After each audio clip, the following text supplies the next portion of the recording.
하나님, 주의 선하신 걸음들을 쫓아 우리의 삶의 귀한 진리들을 발견하길 원합니다. 주님, 어떻게 사역하셨고 누구를 부르셨으며 무엇을 위하여 사는 것이 아름다운 것인지를 가르치신 그 말씀의 교훈이 오늘 우리의 것이 되게 하여 주시옵소서. 이 땅에서 길을 찾지 못하는 우리의 삶이 말씀 가운데 길을 발견하길 원하오니 우리로 보여주시고 따르게 하여 주시옵소서. 예수 그리스도 이름으로 기도합니다. 아멘. 마가복음 6장의 말씀입니다. 예수께서 거기를 떠나사 고향으로 가시니 제자들도 따르니라.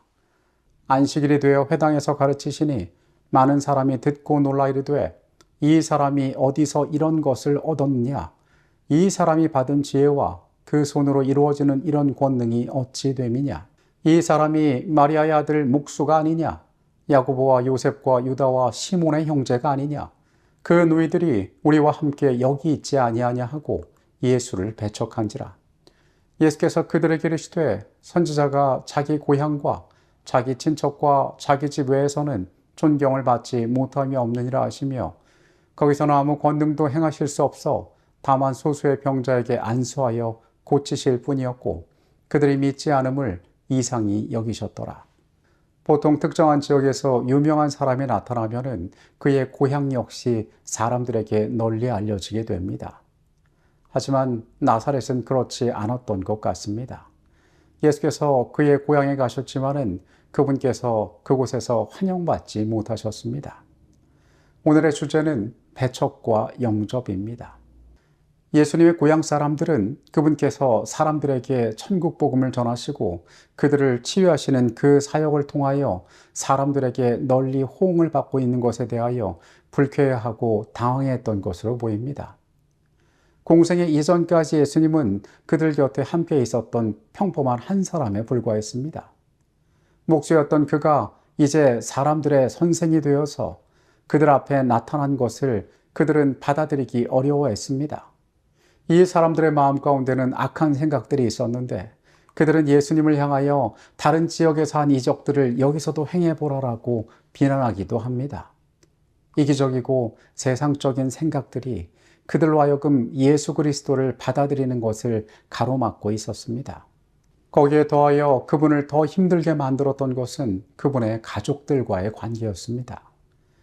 만일 육신의 형제들이 그분을 하늘에서 오신 자로 믿고 하나님의 사업을 하는데 그분과 협력하였었더라면 그리스도께서는 얼마나 든든하셨겠는가. 그들의 불신은 예수님의 지상생애의 어두운 그림자를 드리웠다. 그것은 예수께서 우리를 위하여 마신 쓰디쓴 질고의 잔의 일부였다. 예수님의 가족들, 예수님의 형제들은 사람들로부터 여러 가지 말들을 들었습니다. 그런데 거기에 대부분의 말들은 예수님에 대한 부정적인 것들이었습니다. 어둠의 세력을 힘입어서 사역을 한다. 바리새인들이 예수를 미워하는데 이 종교적인 유력한 지도자들이 예수에 대하여 말하는 것을 보면은 거기에는 이유가 있을 것이다. 그러니 우리는 이 예수를 제재해야 한다. 그래서 그들은 예수님을 만나기를 원합니다. 그래서 예수님으로 하여금 이제 그만하라고, 그렇게 하지 말라라고 말을 합니다. 그분께서 사람들의 지지를 받지 못하심은 물론 예수님의 가족들로부터 지지를 얻지 못하셨던 것입니다. 그분께서 이러한 삶을 살아가신 것은 그분의 생애에 다른 짊어져야 할 고통이었음을 선지자의 글은 우리에게 얘기해 줍니다. 마가복음 6장의 말씀은 그분께서 자신의 제자들을 세상으로 향하여 파송하는 장면을 보여줍니다. 12제자를 부르사 둘씩 보내시며 더러운 귀신을 제어하는 권능을 주시고 명하시되 여행을 위하여 지팡이 외에는 양식이나 배낭이나 전대의 돈이나 아무것도 가지지 말며 신만 신고 두벌 옷도 입지 말라 하시고 또 이르시되 어디서든지 누구의 집에 들어가거든 그곳을 떠나기까지 거기 유하라. 어느 곳에서든지 너희를 영접하지 아니하고 너희 말을 듣지도 아니하거든 거기서 나갈 때에 발 아래 먼지를 떨어버려 그들에게 증거를 삼으라 하시니 제자들이 나가서 회개하라 전파하고 많은 귀신을 쫓아내며 많은 병자에게 기름을 발라 고치더라. 마가복음 6장에서 예수께서 그분의 제자들을 세상을 향하여 파송하고 그곳에서 일어나는 사역의 이야기 가운데 또 한 가지 끼어있는 이야기가 여기에 등장하는데 그것은 바로 침례 요한의 운명에 관한 이야기입니다. 오실 자의 길을 준비하기 위하여 이 땅에 왔던 그 사역자는 투옥되어 옥에 갇혔고 그리고 그의 운명이 이 땅에서 비극적으로 맞춰지는 장면이 여기에 나와 있습니다. 제자들의 기별은 침례 요한과 그리스도께서 친히 선포하신 천국이 가까웠다는 기별과 동일한 것이었다. 그들은 나사렛 예수께서 메시아이신 지에 대하여 사람들과 논쟁을 벌일 것이 아니라 그분의 이름으로 그분께서 행하신 것과 같은 자비를 베푸는 일을 행할 것이었다. 예수께서는 그들에게 병든 자를 고치며 죽은 자를 살리며 문둥이를 깨끗하게 하며 귀신을 쫓아내되 너희가 거저 받았으니 거저 주라고 명하셨다. 우리는 제자들이 세상을 향하여 그들의 사명을 위해 예수님의 부르심을 통하여 나아가는 모습을 보는 동시에 매우 중요한 역할을 담당했던 하나님의 종이 비참한 죽음으로 그의 삶을 마감하는 모습을 여기에서 보게 됩니다. 예언의 신의 내용처럼 이 둘의 외침과 사명은 동일한 것이었습니다. 같은 기별을 갖고 있었습니다. 그런데 한쪽은 기세를 얻고 세상을 향하여 나아가는 것처럼 보이고 다른 한쪽은 비참하게 그 운명이 마감되어지는 매우 쓸쓸한 모습으로 그 사역이 맞춰지는 것처럼 우리가 느낄 수 있습니다. 이제 막 사역을 시작하는 예수님의 제자들은 요한의 운명을 알고 있었을 것입니다. 그것은 그들에게도 매우 충격적인 사실이었을지도 모릅니다. 어쩌면 그들의 미래가 이러한 운명으로 다가올 것을 그들이 깨달았을 수도 있기 때문입니다. 요한의 죽음은 예수 그리스도의 죽음을 예표하는 사건이었습니다. 14절부터 있는 말씀입니다. 헤로드 왕이 듣고 이르되 이는 침례 요한이 죽은 자 가운데서 살아났도다. 그러므로 이런 능력이 그 속에서 일어났느니라 하고 어떤 이는 그가 엘리야라 하고 또 어떤 이는 그가 선지자라 하니 옛 선지자 중에 하나와 같다 하되 헤롯은 듣고 이르되 내가 목벤 요한 그가 살아났다 하더라.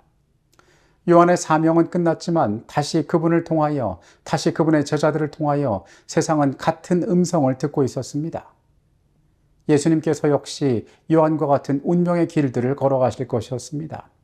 그것은 자기 희생의 길이기도 하였지만은 가장 중요한 복음을 이 땅에서 그침없이 전하는 그분의 사명에 관한 일이기도 하였습니다. 헤롯은 자기의 맹세에서 벗어나기 위해 기다렸으나 수포로 돌아갔다. 그리하여 그는 할 수 없이 선지자를 처형하도록 명령하였다. 요한의 머리가 곧 왕과 그의 손님들 앞에 운반되어 왔다. 헤롯에게 죄의 생애에서 돌이키라고 충성스럽게 경고하던 입술은 영원히 봉하여졌다. 이제 더 이상 사람들을 회개하도록 요청하던 그 음성은 들리지 않을 것이었다. 하룻밤의 환락이 가장 위대한 선지자 중 하나의 생명을 희생시켰던 것이다. 우리는 예수님의 사역의 슬픈 모습들을 바라봅니다. 고향에서 거절당하시고 가족에게 거절당하신 그분의 경험을 바라봅니다. 예수께서 세상을 향하여 자신의 제자들을 파송하셨을 때에 쓸쓸하게 죽어간 위대한 하나님의 종 침례 요한의 모습을 우리가 바라봅니다. 복음은 언제나 그 시대에서 환영받는 것만은 아니었습니다. 거절되기도 하였고 이생의 삶 가운데 실패한 것처럼 보이기도 하였습니다. 요한의 운명은 예수님의 운명이 될 것이기도 하였고 그분의 제자들을 기다리는 운명이기도 하였습니다. 그러나 이 가운데서도 천국 복음은 선포되어졌고 세상을 향하여 나아가야 했습니다. 구주께서는 복음에 대한 세상의 증오는 정복될 것이며 잠시 후에 반대가 그칠 것이라고 기대하지 말라고 제자들에게 분부하셨다. 그분은 화평이 아니요 거물주로 왔노라고 말씀하셨다. 이러한 투쟁은 복음의 영향이 아니라 복음에 반대하는 결과로 생긴다. 모든 박해 중에서도 가장 견디기 어려운 박해는 가정 안에서의 알력이요 절친한 세상 친구들과의 사이가 소원해지는 일이다. 여러분, 예수님의 경험이, 요한의 경험이 우리의 영적인 삶의 경험이 될 수 있습니다. 그러한 길들이 우리를 기다리고 있습니다. 그러나 여러분, 우리는 믿음 안에서 전진하는 자들이 되어야 합니다. 가장 가치 있는 동일한 복음을 가지고 예수의 복음을 가지고 세상으로 나아가는 자들이 되어야 합니다. 오늘 그렇게 우리의 사명을 다시금 깨닫고 다시금 확인하는 한 날이 되시기를 바라겠습니다. 하나님 아버지, 주께서 먼저 걸어가신 그 고난의 길들을 우리가 바라봅니다. 주께서 감당하셨던 그 어두운 이 땅에서의 모든 일들을 우리가 바라봅니다. 요한의 삶이 위대하고 가치 있는 삶이었으나 이 땅에서 어떻게 쓸쓸하게 맞춰졌는지를 봅니다. 요한의 길이 예수님의 길이었고 그 길이 그분의 제자들이 걸어갈 길임을 오늘 또한 우리가 깨닫습니다. 주님, 가치 있는 것들을 위하여 걸어가는 우리의 여정이 주님 안에 있음을 언제나 잊지 않게 하여 주시옵소서. 우리의 생애를 격려하시고 주 안에서 가장 중요한 것들을 위하여 용기 낼 수 있는 삶으로 주님 그렇게 준비시켜 주시옵소서. 거룩하신 예수 그리스도 이름으로 기도합니다. 아멘.